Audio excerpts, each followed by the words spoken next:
嗨，大家好，我是 Vincent。今天呢，我要开箱 Mac Mini M1，然后顺便跟大家聊一下呢，什么样的人不要用 Mac， 以及我为什么要用 Mac， 然后这一次为什么选 Mac Mini 和它的配置到底要怎么选。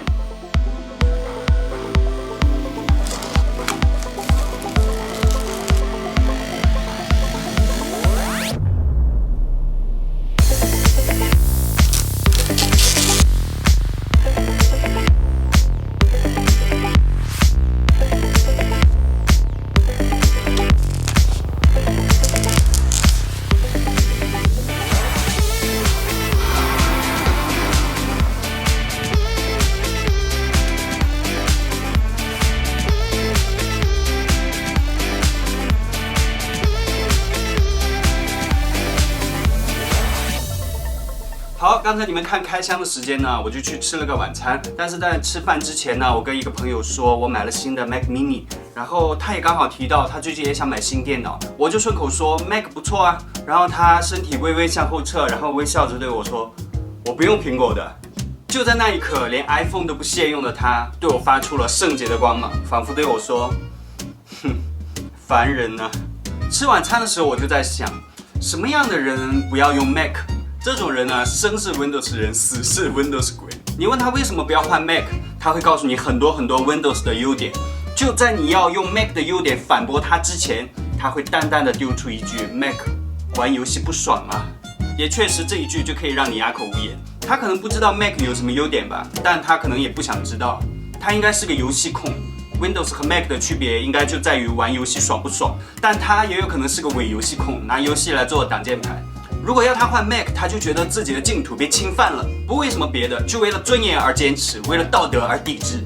当然，我刚才说的我的朋友啊，他确实是个真正的游戏控。那我为什么要用 Mac 呢？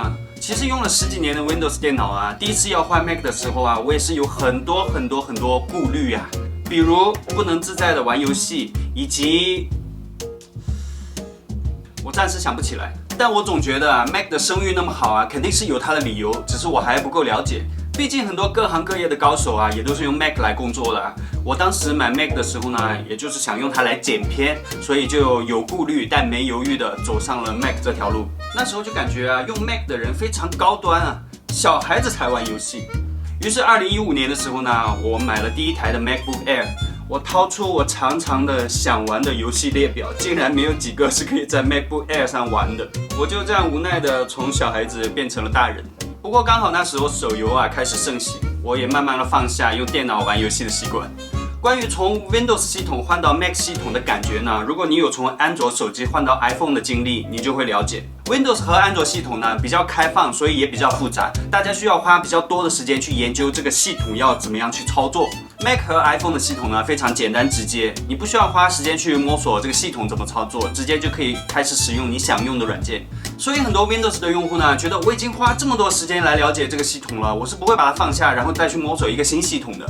我相信你身边一定也有这样的人，比如说他大学花了好几年读了某个专业毕业，他出了社会以后呢，也一定要找一个跟这个专业对口的工作，这样才对得起他在大学花的那好几年的钻研的时间啊。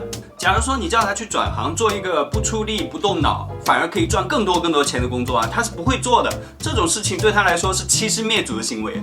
好，我们回到电脑的系统啊 ，Windows 系统真的非常开放，你可以直接看到各个系统文件是什么，你甚至可以直接修改它们。但这也可能是你每年要重装好几次 Windows 的原因之一。Mac 系统呢就相对封闭的多，系统文件，很多用 Mac 的人根本没听过也没看过这个系统文件是什么东西啊。以前呢我也用过很多安卓手机啊，后来因为因缘机会换了 iPhone， 然后我就再也回不去了。也可以说是我懒得回去了，因为 iPhone 真的很简单用，你不需要花时间就可以了解它的系统到底怎么操作。而且 iPhone 呢跟我以前用过的安卓机比起来呢，真的很耐用。虽然我很少用手机啊，但是我还是偶尔会拿出我的 iPhone 6来玩一下全民 Party。关于软件方面呢，因为 Windows 系统开放性非常好，所以很多软件都可以在 Windows 上面运行，以至于一些奇葩的软件都可以在 Windows 上面运行啊，比如说各种电脑病毒之类的。Mac 的系统呢就比较封闭，软件的选择呢比 Windows 少很多，但是呢它大部分都是精挑细选。如果你用过安卓的 App 再用 iPhone 的 App， 你就会有这种明显的感觉。安卓系统里，你想找一个好用的 App 啊，真是大海捞针啊！如果没有朋友给你推荐呢，你真的找到天荒地老都可能找不到好用的。在 iPhone 的 App Store 呢，如果你花一点点时间去找，你很容易就可以找到很好用的 App， 精品率非常高。下面来说一下在系统上安装软件的区别吧。Windows 系统上呢，你安装一个软件，它是安装一个大的文件夹，然后里面包含着各种大大小小的文件和不同的文件夹，其中有一个可以执行的文件，你打开它就是打开整个程序开始使用。其实，在 Mac 电脑上安装程序呢，它的概念也是这样的，但是它的呈现方式呢，比较像是手机上的 App， 它只有一个可以执行的图标，你打开就开始用这个程序。程序里面呢，当然也有一大堆各种各样的文件，但是它们全部都封装在比较不容易碰触到的地方，所以这个系统看起来就非常直观。其实这两种系统呢，就好像手动挡的改装车和自动挡的豪华车。Windows 和安卓呢，给人更多个性化改造的可能。Mac 和 iPhone 呢，就是苹果公司已经为你设计好了，他们认为很棒的全套配置，你只需要专注在踩油门就行了。我用 Mac 呢也有6、7年时间了，第一台2015年买的 MacBook Air， 然后就是这个2017年的 MacBook Pro， 一直用到现在，剪 4K 的视频呢还是完全够用的。大家如果有看我的视频呢，就知道这5、6年时间我都在旅居，所以13寸和15寸的 MacBook 呢，我都是选13寸的。偶尔觉得屏幕不够大的时候呢，把脸凑近一点会有奇效。好，再来说一下苹果电脑贵的问题啊，很多人都觉得苹果电脑很贵，同样的价钱呢 ，Windows 电脑配置会高很多很多。一开始我也有这个想法，但是我用了 MacBook 之后呢，我才感觉到 Mac 和 Windows 电脑的硬件呢，根本不适合拿来比较。因为如果同一个等级的 CPU 呢，它装在 Windows 电脑上呢，它可以是跑车，但是把它装在 Mac 电脑上呢，它直接就可以起飞。所以就算硬件是一样的，软件系统发挥的好不好呢，就直接影响了我们的使用体验。这就好像你上学的时候啊，老师对着全班同学讲同样的课，唯独你的成绩最差一样。这不是硬件的问题啊，是软件系统的问题。所以我的总结呢，1万块的 MacBook 在配置上来说呢，可能 Windows 电脑7000块就可以买到了，但是实际的使用体验上来说呢，1万块的 MacBook 跟1万块的 Windows 笔记本电脑的体验应该是差不多的。所以我觉得苹果电脑真的没比较贵，而且当你用了2年以后，1万块的 MacBook 你可能还可以卖7000，1万块的 Windows 笔记本电脑你卖5000就真的不错了。当然，这个数字也只是个比喻了 ，Mac 真的保值很多。现在来聊一下为什么我最近买 Mac Mini。你如果有看我的片呢，你一定想问，我不是都在云游四海过旅居的生活吗？第一呢，是因为它真的很便宜，因为同等级的 MacBook 呢，真的贵很多很多。因为它毕竟还包含了屏幕啊、键盘啊、触摸板啊。第二方面呢，是它的便携性。怎么说呢？用 Mac Mini 还要接一个显示器，对吧？不然盲人打字吗？一直在旅居的我，总不能带着个屏幕到处跑吧？其实是对的，但也不完全对。自从前年开始呢，我的 MacBook Pro 2017，它屏幕下面总是会有黑色，而且随着电脑温度的升高，它会越来越高，甚至整个屏幕都看不到。其实很多用这一款 MacBook Pro 2017的朋友都有遇到这个问题，但是换个屏幕呢，真的很贵又很麻烦。刚好我租的房子呢有电视，我就一直外接电视当屏幕用。后来在台湾半年环岛期间呢，我发现到哪里住都有电视，所以我都把电视当屏幕。这段时间下来呢，我就发现其实旅居生活也并没有依赖自带屏幕啊，因为到哪都会有电视啊。然后我回想我这旅居5、6年的时光啊，也确实是如此。所以我就把屏幕从我的装备列表里去掉了。当然，为了买 Mac Mini 呢，我又买了键盘和 Trackpad， 因为用过 Mac 的人都知道，鼠标真的是很难用。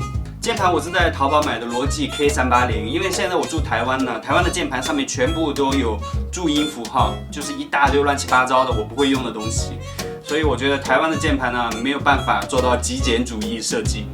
关于 Mac Mini 的配置呢，你可以选择加大硬盘或者加大内存。平时呢我都是外接 SSD 硬盘来剪辑啦，所以对硬盘呢就没什么要求，但是内存呢再穷也要加啊。其实一台电脑里呢 CPU 内存和硬盘的关系呢就好像一个城市，硬盘呢就是停车位，可以限制同时可以停多少辆车， CPU 呢是马路的限速， CPU 越快呢车跑的速度就越快，内存呢就是马路的宽度，内存越大同时前进的车就可以越多。所以你想要电脑跑得快啊，这几样少一个都不行。所以我的 Mac Mini M1 呢是选择了加大到最大的16G 内存，所以我外接 SSD 硬盘呢就好像加了一个可以快速进出的大型停车场，所以就解决了停车位不足的问题。如果你真的能听得懂我这些比喻呢，那你真的很不错了。好，我看了一下播放进度，你已经看到最后了，是不是满脑子都在想着要去买苹果电脑了呢？没有吗？那就给我点个赞吧，因为如果你看到最后你都不点赞，你的良心会过意不去的。你把我的片都看完了，但是你不想点赞，那就请你订阅吧，这样你就可以继续在暗中默默观察了。我有时候也是这样。好了，拜拜，下期见。好，我再补一点呢。其实刚刚啊，我那个不用苹果的朋友啊，他问我怎么样，新的电脑好用吗？我就跟他说我还没用呢，因为我在拍片，但是肯定好用，不需要试啊。就好像你问他，哎，你的法拉利好开吗？肯定好开啊。我们苹果粉就是这么无脑，怎么样？